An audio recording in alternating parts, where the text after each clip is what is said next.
Welcome back to the Billy Bat story. Man, I am so excited to get back into this. So, last time we covered off the Komori Village arc, and the links are here if you're just joining us, but I ended up saying that the Golden Age arc was next.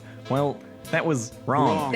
So today we're going to be covering chapters 94 through 117, which actually make up the Spaceman arc. Golden Age will be next in the next video, and after that there's only one more arc until Billy Bat is all done. Thankfully, in this arc, we can follow the manga on pretty much everything. There's not a huge amount of jumping backwards and forwards in time, which means that the order today essentially matches the reading order.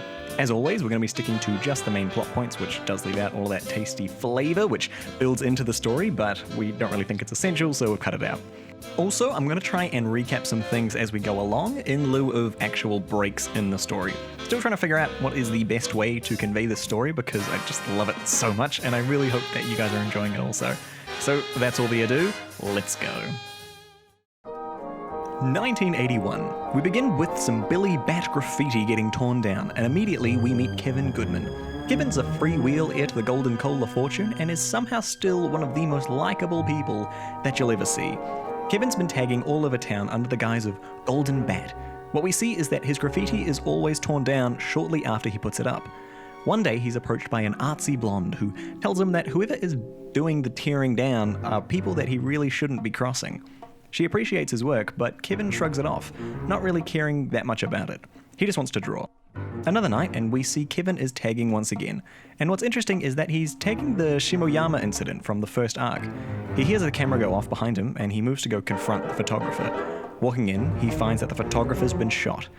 A cop appears on the scene and immediately draws on Kevin, giving us flashbacks to the end of the Lee Harvey Oswald arc. Then, a gunshot and the cop falls. We see that it's an older Agent Smith who has killed the policeman to save Kevin.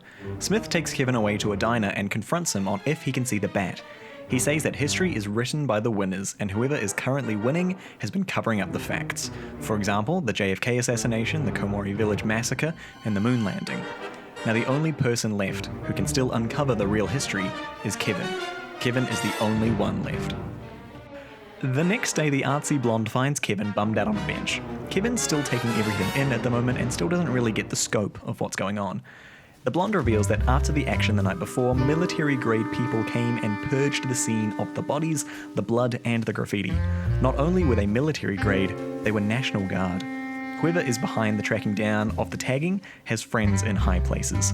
They roll to a cafe for breakfast, and the blonde offers to contract Kevin, give him protection and payment provided that he paints for her.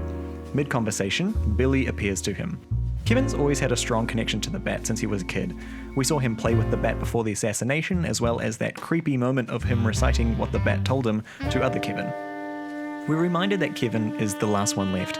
He has to do what it takes to keep himself safe for the sake of the world. Speaking of safe, Billy points out a familiar face. It's an older Kurosu. Billy tells us that he's not really sure if Kurosu has ever been able to see him or not, but the fact that he's here means trouble. After breakfast, it becomes apparent that someone is tailing Kevin. Smith arrives and he and Kevin counter-tail the tailor, leading them to PWWP. This is essentially a muscle corporation used by the great and the powerful, and can only mean that one of these powerful people have their eyes on Kevin. Cut to TV Chuck Culkin. He's looking for a new author to take over the Billy Bat series because something has happened to the real Chuck and he's stopped drawing. We see the artsy blonde walk in and we learn that she's Chuck's daughter, Audrey Culkin. She suggests Kevin as the next author provided that Chuck doesn't kill him, and this is where we learn about the three great urban legends of modern America. Elvis is still alive, humans never went to the moon, and whenever someone copies Billy Bat, Culkin Enterprises kills them. We know this last one is true from Doivi in the last arc, and it seems that the world holds this as a conspiracy rather than a fact. Now this ties right back into Chuck's backstory. It's the middle of World War II Germany and some Jewish prisoners are being executed. While most are shot, one prisoner is spared, Chuck. We learn the reason that he was spared is because he picked a photo of a bat out of a list of hundreds. Think of the Avatar test from Legend of Aang. And the man who spares him? It's Hitler himself. Chuck gets taken back to an art gallery and Hitler talks about his artistic failures and laments not being able to be an artist instead of the man he is today. Chuck is given his freedom in exchange for a mission to go to America and spread this picture of the bat. He's told about the Momochi scroll and is told to gain control of it if he can. If he does, and gets the power to change the past, Hitler asks if it can be used so that he was accepted into the art academy. Chuck's final mission is to kill the white bat, if possible, so that humanity can sooner get to the moon. Now we jump back a little bit further in Germany. Hitler is meeting with Einstein on a bench. He talks about his dead love, his niece Gellie. Hitler famously said that Gellie was the only woman he ever loved. This conversation is presumably shortly after her death. He wants to turn back time and wants to know if it's possible. Hitler says that the bat led him to Einstein to find real time travel. We know from the previous arc that Einstein does know about this, and that if someone uses it, the world ends. Nevertheless, he says that it is possible. He shows Hitler the picture Zofu drew earlier, saying that the bat goes beyond even them. Hitler says that when war comes, he'll take control of this Japanese cartoonist by allying with Japan. As Hitler begins to leave, Einstein tells him to not trust the white bat. And we just need to mention this here, because so far we've been told that there's these two sides to the bat, the black and the white, and generally our heroes have been told to distrust the black side of the bat. Now obviously Hitler's not a hero in the story, but Einstein kind of is, so we're left with this vague distrust of everything Billy is doing. Can we trust him at all, either side? Still leaving, Einstein reveals to Hitler that the secret of time travel is on the moon. Now we jump back to Kevin. He's been training with Agent Smith about how to take in his surroundings so that any of the people tailing him can never really get the drop on him. It turns out that Kevin is actually a bit of a savant at this, and the bat ends up leading him to a cafe where he meets director Akichi. Kevin reveals that he has a connection to the bat, and Akichi starts freaking out a little bit about this and starts flashing back to the moon. Akichi reveals that the moon landing really did happen, and they shouldn't have needed his movie that he made. Halfway through the moon landing coverage, they ended up cutting from the live feed to his movie. It turns out that, on the moon, NASA found a picture of the bat and covered it up. Kevin says that he remembers that day because, coincidentally, he drew his first Billy Bat comic that day. We pick up with Kevin a little bit later, just walking around. He's approached by Audrey saying that she's arranged some people to guard him, and that there's someone he needs to meet. Kevin is promptly put on a private plane and is flown to Audrey's home to meet the TV Chuck Culkin. Kevin gives it to Chuck straight, saying that he hates his version of Billy Bat. Chuck somewhat snidely invites Kevin to draw Billy however he wants. He still desperately needs someone to draw Billy for him. He leaves Kevin to drawing, and then Kevin immediately sneaks out. Walking through the garden, Kevin comes across this small building tucked away. Inside, he finds the real Chuck Culkin, old and defeated. Chuck pushes Kevin to draw Billy for him, again and again. He breaks down that Kevin can draw Billy the right way. He demands Kevin's name, who reveals it that he was named after Kevin Yamagata, and this breaks Chuck. Remember, real Chuck has been manipulated for years at this point, and he feels he's stolen Billy Bat from its real author. Chuck reveals everything to Kevin, lamenting that he could never draw Billy the way he needed to be drawn. Chuck can't even draw his Billy anymore. He's got nothing left. Chuck gives the space to Kevin to draw, when he immediately sees Billy once again, and he begins to draw a new Prophecy comic. Cut back in time once again to a younger Kurosu being bullied by some kids. They're calling him unpatriotic and a communist, throwing dead fish and stones at him. His father is working to instill communism in Japan, and Kurosu is facing the consequences of that. His dad is good to Kurosu though, encouraging him to work hard and maybe even one day make it to the moon. They look like they're quite close. Sometime later, the dad is tortured and killed. Kurosu and his mum can't even go to the funeral for fear that the government will haul them off. Later again, Kurosu returns home to find his mother in bed with a man from the government.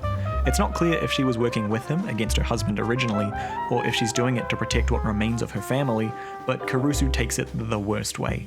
He runs away and dreams of killing everyone. He finds a street pole with Billy on it, and it looks like he can at least hear the bat. The bat leads him to a home where Kurosu asks if someone can teach him how to draw the bat. The house belongs to none other than Shisho. Shisho explains that the bat will give him everything he wants, but one day the whole world will burn for it. He also explains that when he turned his ways from being a bit of a killer and a bit of a menace to who he is now, the bat seemed to do the same. Kurosu tries to draw what he learns, but he can't get it. The bat then leads him out of town and tells him to stay there all day tomorrow. Before then, he's tasked with going into town and luring all the government officials to his house tomorrow. Tomorrow arrives, and Kurosu heads out to the field as instructed. It's September 1st, 1923, and this is the Great Kanto earthquake. For For those who need the history, this was a 7.9 magnitude earthquake that killed about 140,000 people. It lasted for between 4 to 10 minutes and was accompanied with extensive firestorms and a tornado. This was like an apocalyptic level event. After the quake ends, Kurosu heads back to see his home. It's destroyed along with everything else, and Kurosu says that he got his revenge for his dad. Back in 1981, Kurosu is eyeing up a communist rocket as his last chance to get to space. Back with Kevin, TV Chuck has tracked him down and pulls the real Chuck outside. Real Chuck says that he is relinquishing Billy back to its rightful owner, back to Kevin. Kevin is getting dragged from the property by some guards when things escalate, and Real Chuck pulls a gun on everyone. Kevin has finished his drawing, and he calls it the final chapter of Billy Bat. Reading the comic, Real Chuck realizes that the only way Kevin will get to take over the series is if he is out of the picture. Kevin talks him down, saying that he'll only finish the comic if Chuck can help him. And then we see a panel of the final Billy Bat comic, and we don't know if this is a prophecy comic or not. Okay, final bit of time hopping. We pick right back up at the start of Billy Bat with some detectives following TV Chuck. And what's really cool here is this is literally the first chapter of Billy Bat, just from a different perspective. So these detectives think that Chuck might be a Soviet spy, and so they want to set up surveillance on him from across the street, inside Kevin Yamagata's drawing studio. TV Chuck has moved in across the street to monitor this Billy Bat in America. He's also been given some paintings from Hitler, and special attention is given to the last painting Hitler did, this very familiar looking panel. Continuing with events as we know them, Kevin is leaving to go to Japan. Meanwhile, TV Chuck takes the opportunity to go meet the real Chuck, and this is where the manipulation all begins. Okay, time hopping done, and we're coming into land. Real Chuck gets Kevin's new comic to the publishers without TV Chuck's permission. The series had been suspended since Chuck wasn't drawing, and everyone is eager for any Billy news to go public. Meanwhile, Kevin is consumed drawing prophecy comics around Kurosu's pursuit to the moon. They know that whatever happens if he gets there will be bad. We know from the previous arc that Earths are deleted anytime someone time travels, and that there's only one Earth left. So this is catastrophic. It seems it might be too late though, because Kurosu has already boarded a Soviet rocket. TV Chuck finds out about the new comic that went behind his back with the new classic Billy Bat design. The problem is that fans all over the world are loving this new series, and it is a massive hit. It is the start of the golden age of comics for Billy Bat. However, it seems that the Soviet rocket has already made its way to the moon. Kevin doesn't know what to do, so he goes to draw, where he meets Billy once again. Billy says that there's another bat on the moon, but it's still him. That the Billy on the moon can let people time travel, and if someone does, it's all over. Meanwhile, on the moon, Kurosu is in search of the drawing of the bat, and we see a slice of his backstory where he reveals his only goal is to end history and be the last man alive. At this point, Kurosu's life has been spent in cold vengeance and isolation, sparking from the death of his father all those years ago. Back with TV Chuck, he is furious over the new comic. Real Chuck explains that it is too late, that the world has seen, it has accepted, and it loves the new Billy. Storming out, Chuck runs into an old flame.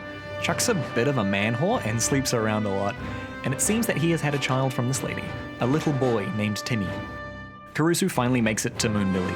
Kevin's Billy explains that Moon Billy used to be a part of him before the moon was made. What's interesting here is that he says this is fact, and that it was Kevin who came up with the story originally. It's this theme again of if Billy creates the events or if the authors do. Do the authors create the stories they tell, or do they merely record them? Kurosu talks with the bat, and we learn that there's a cave on Earth to meet Moon Billy, and that he didn't even need to come all the way to the moon. Billy offers Kurosu the chance of a new life, with everything going the way he wants, although taking this will mean the end of the Earth for good. Kurosu laments his life and tells Billy to make the whole damn world end. At the same time, Kevin finds inspiration to draw a good conclusion to this story. Kurosu asks why his whole life was manipulated by the bat. Why did he have to go through all that he's had to do? Billy says that it's all up to interpretation. Whether his interpretation was right or wrong is up for him to decide. Kurosu starts to cry.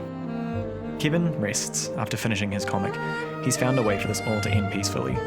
Kevin says that Kurosu solved the problem himself, but Chuck says that Kevin made Kurosu realize the truth. Kurosu looks over the world from space, thinking about whether his life was ruined from the manipulation and hate from others, whether he chose the life he walked down. For the moment, he refuses to make the wish. Right now, he just misses his dad. That finishes off the Spaceman arc. I love Kurosu as an antagonist, and this sets up so many questions around both the story and the nature of the bat. Which one can we trust? The white one, the black one, the moon one, both, neither, any? Does he make or coerce events to happen, or is it all just interpretation on our part? Does Kevin, as the author, have the power to write the story and dictate events, or does the story just happen and he writes it down? Where's this Batcave? Who is Billy Bat? So yeah, there's these different threads here that are going to be picked up in the next 2 arcs. We've also got Kevin set up as the official Billy Bat author as we begin the Golden Age.